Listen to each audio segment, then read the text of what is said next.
Hola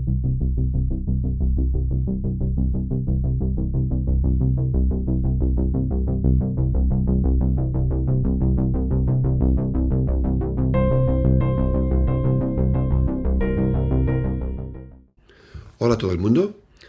Las ecuaciones de Euler-Lagrange son centrales en la mecánica lagrangiana. Nosotros ya las hemos deducido a partir del principio de Hamilton. También se pueden deducir a partir del principio de D'Alembert. Y esto es lo que haremos en este vídeo. Enunciaré el principio de D'Alembert y a partir de él deduciremos las ecuaciones de Euler-Lagrange. Hacerlo de dos maneras diferentes, de dos maneras alternativas, es interesante porque con ello aprenderemos muchos aspectos nuevos de la mecánica clásica que son interesantes. La segunda ley de Newton me dice que para cada partícula de un sistema, la aceleración es proporcional a la fuerza total aplicada sobre esta partícula. En la fuerza total distingo lo que llamo fuerza aplicada, que podría tener parte de fuerzas interiores producidas por otras partículas o de fuerzas externas, y también las fuerzas de ligadura en los sistemas en que tengo ligaduras.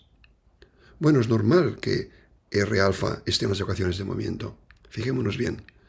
R alfa modifica la aceleración y la tiene que modificar de tal forma que las trayectorias obedezcan a las ligaduras. O sea que desde este punto de vista se puede entender perfectamente la presencia, que además tiene que estar allí, porque si hay fuerzas de ligaduras, actúan sobre las partículas, y aquí, como he dicho, es la fuerza total. Bueno, pues resulta que estas fuerzas de ligadura, cuando yo resuelva las ecuaciones del sistema, pues obtendré las trayectorias, pero también tengo que obtener las R's, las fuerzas de ligadura, porque estas R's dependen del movimiento de las partículas. Esto puede ser engorroso si el sistema es complicado, pero además, igual, las fuerzas de ligadura no me interesan. Solo me interesa saber la evolución del sistema. Bueno, en este vídeo voy a explicar el principio de D'Alembert, que justamente permite calcular las trayectorias sin tener que utilizar las fuerzas de ligadura. Las fuerzas de ligadura no aparecen. Esto es gracias a esta relación de aquí, que vamos a ver qué significa. Aquí veo R alfa, es la fuerza de ligadura sobre una partícula alfa. Aquí veo delta R alfa, es el desplazamiento virtual de la partícula alfa. El desplazamiento virtual es el desplazamiento con las ligaduras congeladas. Y una fuerza por una distancia es un trabajo y está sumado sobre alfa. Es decir, que sería el trabajo total. O sea, sería el trabajo total virtual de las fuerzas de ligadura. Bueno, pues ese trabajo en muchos sistemas es igual a cero. Veamos algún ejemplo. Aquí voy a hacer ejemplos con una sola partícula. Por lo tanto, esta suma sobre alfa no está. Es R multiplicado por delta R, igual a cero. Vamos a ver si esto es verdad. Y vamos a empezar con el péndulo. El péndulo es una masa que se mueve en una circunferencia y el delta R es tangente a esta circunferencia. Bueno, la tensión R es perpendicular a la circunferencia. Es como un radio que va hacia el punto de suspensión. Bueno, está claro que R y delta R son perpendiculares y por lo tanto su producto escalar es igual a cero. Se podría decir, bueno, en el péndulo el desplazamiento virtual también es el desplazamiento posible. Sí, esto es verdad porque las ligaduras del péndulo son independientes del tiempo. ¿Qué pasa cuando las ligaduras dependen del tiempo, en donde desplazamientos virtuales y posibles ya no son iguales? Veamos un ejemplo. Es una partícula, aquí señalada en rojo, que tiene que moverse a lo largo de una curva. Esta curva cambia con el tiempo. Aquí está la curva en t y aquí está en t más dt. Entonces, ¿cuáles son los desplazamientos posibles?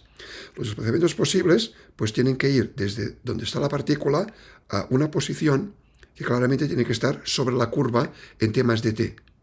Aquí hay dos ejemplos de desplazamientos posibles. En cambio, el desplazamiento virtual es cuando la ligadura está congelada y por lo tanto es tangente a la curva.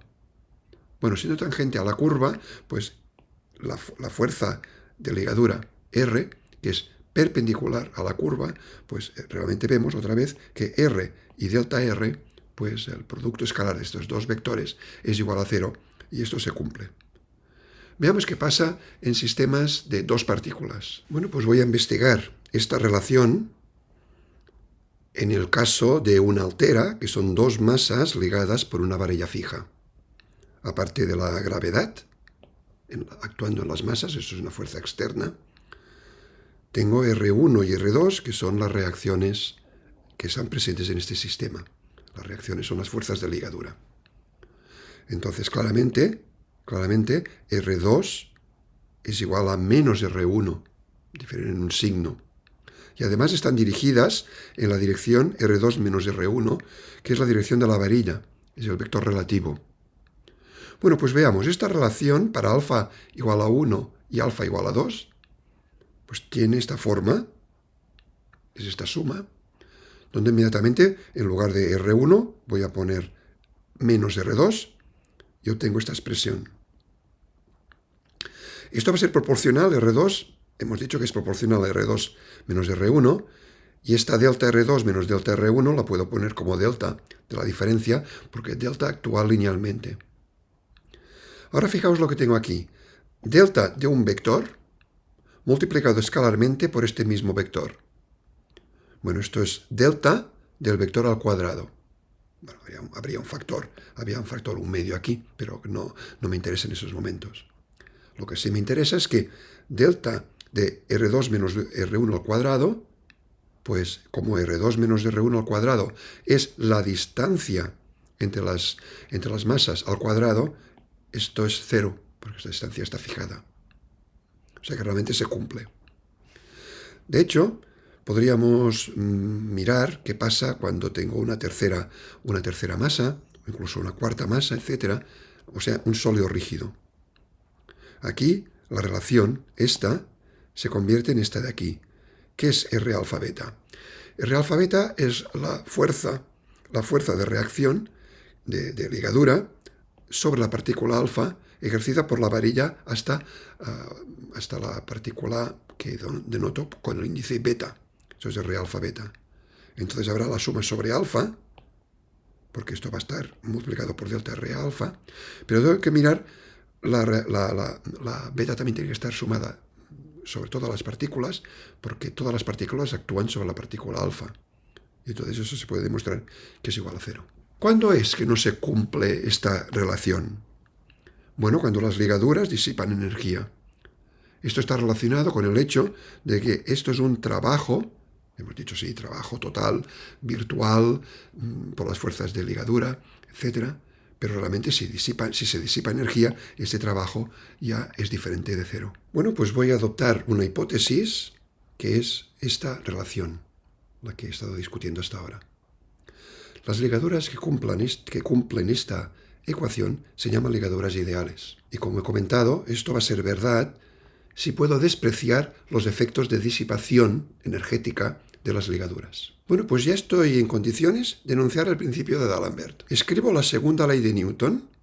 A la izquierda, en lugar de masa por aceleración, pongo derivada del momento lineal. Ahora esta ecuación la multiplico a izquierda y derecha escalarmente por los desplazamientos virtuales delta R alfa.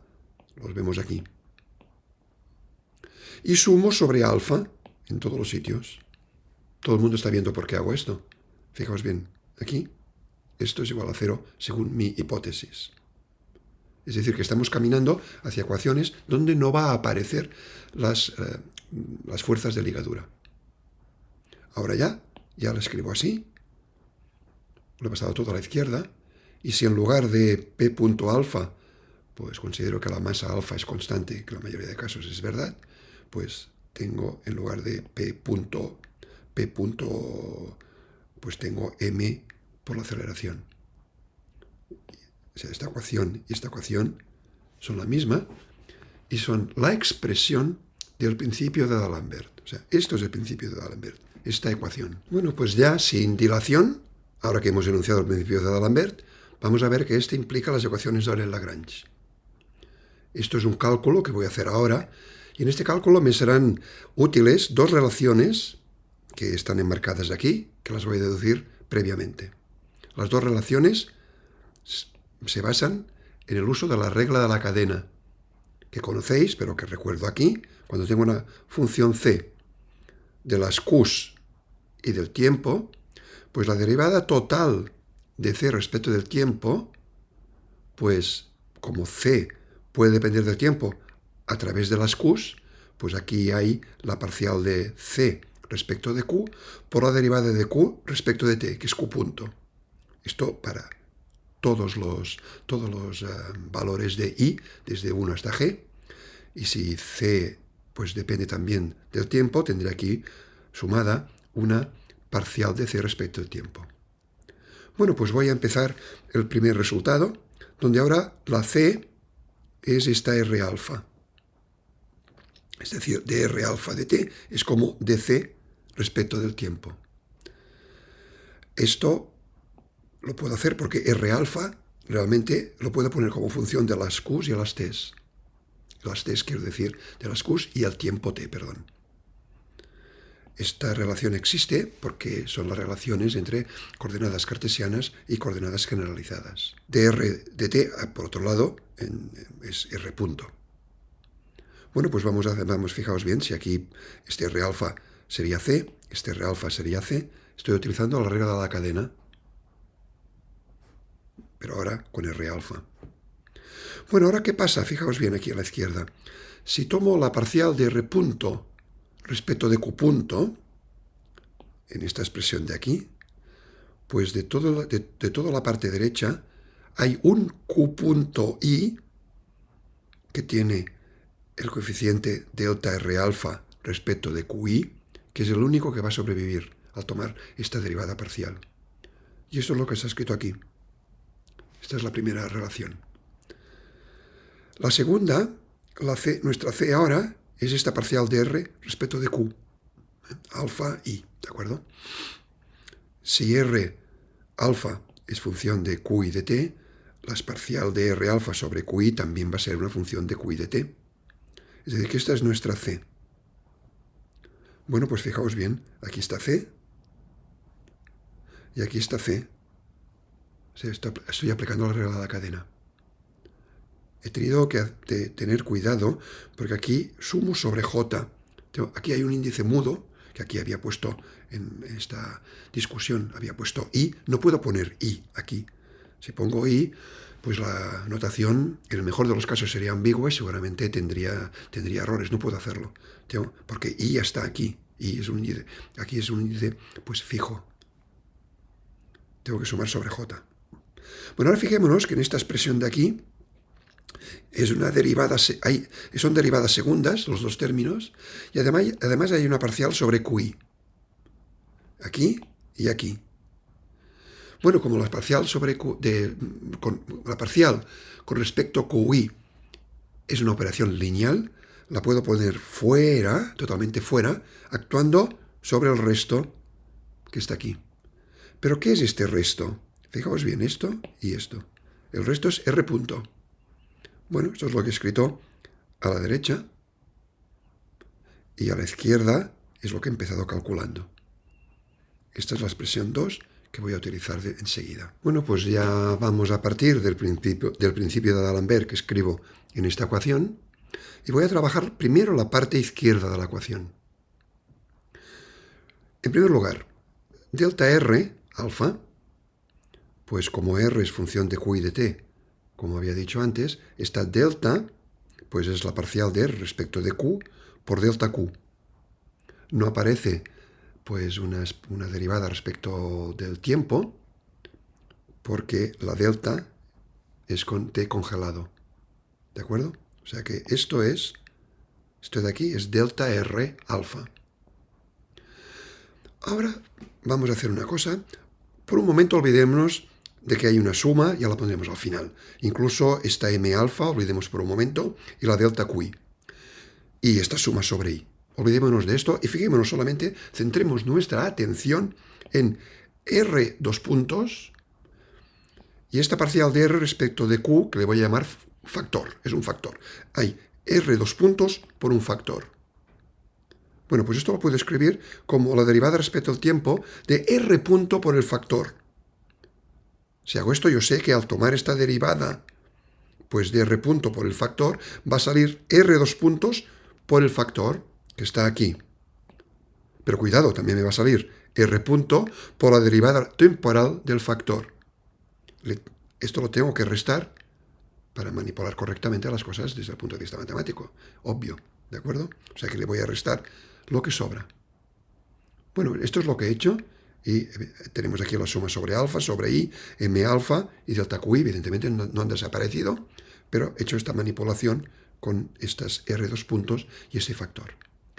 Bueno, pues ahora esto está preparado para utilizar 1, veo delta R respecto de Q, ¿de acuerdo? ¿Lo veis aquí? O sea que lo voy a sustituir por delta R punto por la parcial de R punto respecto a Q punto. Y en el segundo término veo aquí la derivada total de la parcial de R respecto de Q, que la puedo sustituir por delta R punto respecto de QI. O sea que ya he utilizado 1 y 2 y voy a partir de esta ecuación y estoy ya cerca de poder escribir la ecuación final que estoy buscando. Bueno, pues el resumen de lo que acabo de hacer es lo siguiente.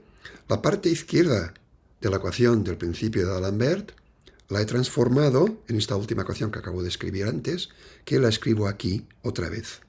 ¿De acuerdo? Y ahora lo que vemos es aquí R punto multiplicado por la parcial de R punto respecto de una variable. Bueno, eso se puede poner como la parcial de R punto al cuadrado. ¿De acuerdo? Con un factor 1 medio, pues lo que aparece.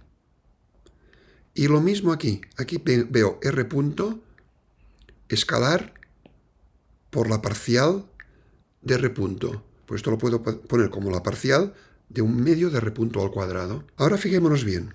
Hay una suma sobre alfa de M alfa por una mitad de R punto alfa al cuadrado. Esto es la energía cinética. Es decir, me ha quedado la suma sobre I, me ha quedado la derivada respecto del tiempo y la parcial respecto de Q punto. Pero lo que tengo es T aquí, la energía cinética.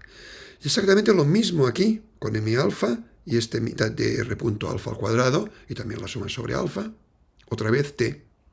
Aquí, pues quedará con un signo menos la parcial respecto de QI y siempre hay una suma sobre I. Me ha quedado esta parte de aquí. Bueno, pues ese es el resumen. La parte izquierda del principio de D'Alembert se puede escribir de esta manera. La parte derecha, que está aquí, pues realmente puedo utilizar una de las definiciones de fuerza generalizada, que es esta de aquí. Aquí hay el trabajo virtual de las fuerzas aplicadas. Pues este trabajo virtual es igual a QI por delta QI sumado a todos los grados de libertad. Esa es la definición de fuerza generalizada. Por lo tanto, en la parte izquierda tengo esto, en la parte derecha tengo esto, y aquí lo interesante es que tengo delta QI multiplicando en los dos sitios. Bueno, tengo delta QI multiplicando en los dos sitios, quiere decir que lo he sacado factor común, lo he puesto todo a la izquierda, y esto es igual a 0. Entonces aquí tengo que tener en cuenta que delta QI con I desde 1 a G, pues lo puedo variar de forma independiente. Puedo hacer delta Q1 diferente de 0 y todos los otros igual a 0. Y además esta delta Q1 la puedo hacer 0 en todo el intervalo, pero solamente en un cierto tiempo. ¿De acuerdo? Total que para que esto sea igual a 0, lo que multiplica a delta QI se tiene que anular idénticamente. Y esto es lo que está escrito aquí. Es una ecuación interesante. Hay G ecuaciones y se llaman ecuaciones de Lagrange segunda especie. Aún no son las ecuaciones de Lagrange, pero son muy interesantes. Fijaos bien, es una ecuación que involucra la energía cinética del sistema, en cartesianos está aquí, pero aquí fijaos bien que la necesito en coordenadas generalizadas. Y ya sé que la energía cinética en coordenadas generalizadas puede depender de Q punto y de T.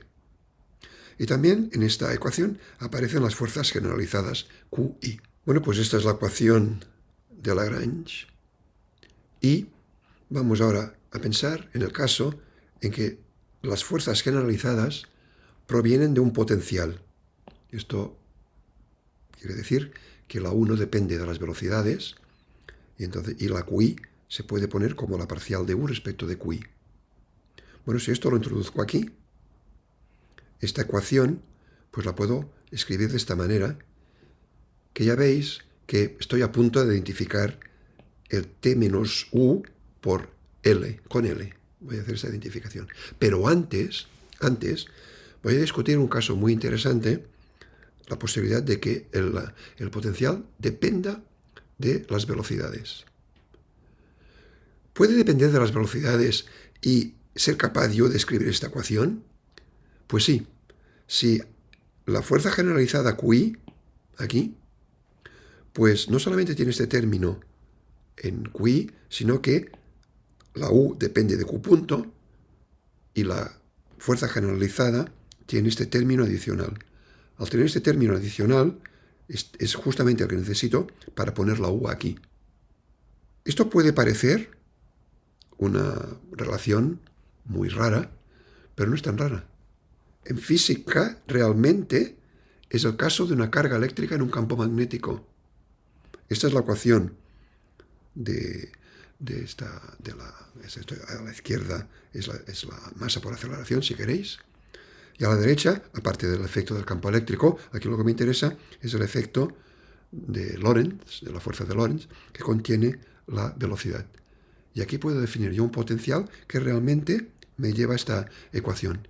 Es decir, que esta expresión corresponde realmente a un caso físico interesantísimo, que es una partícula en un campo magnético. Me extiendo un poco en esta U que depende de las velocidades.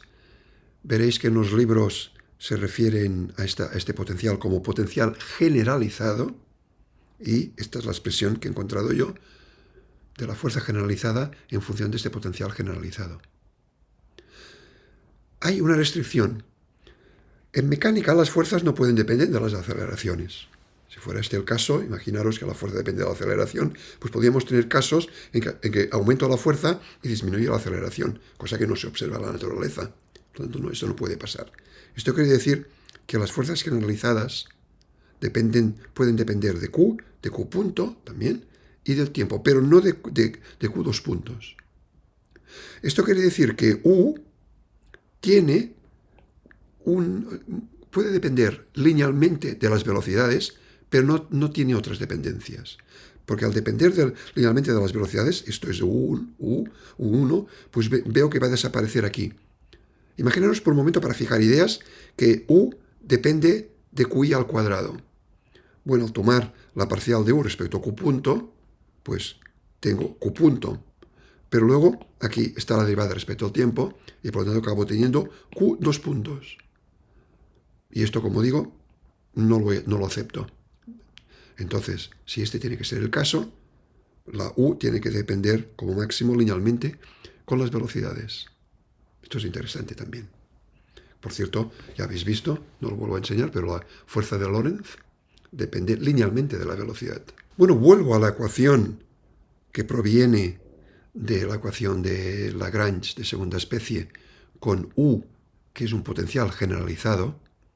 Y como he dicho, ya estamos a punto de identificar este T menos U como el lagrangiano del sistema, de tal forma que tenemos estas ecuaciones, que son las ecuaciones Euler-Lagrange, con I desde 1 hasta G. Este principio de D'Alembert ya he dicho que ofrece, pues, aparte de deducir las ecuaciones de Lagrange, ofrece otros aspectos interesantes de la física. Imaginaos que hay una fuerza generalizada, I, que tiene una parte que depende del potencial y otra que no depende del potencial. O sea, que no proviene de un potencial. Lo vuelvo a decir. Esto proviene de un potencial, esto no proviene de un potencial, NP. Bueno, pues esta la introduzco aquí, con la U correspondiente, y me queda este QI de NP aquí, de tal forma que la ecuación ahora de Lagrange de segundo orden se transforma en esta ecuación de Euler-Lagrange, generalizada, donde aparece una fuerza generalizada que no proviene de un potencial. Claro, esto es interesante. Bueno, pues ya estoy acabando. Voy a hacer unos comentarios al principio de D'Alembert generales. Primero de todo, remarcar que proviene de una hipótesis de ligaduras ideales.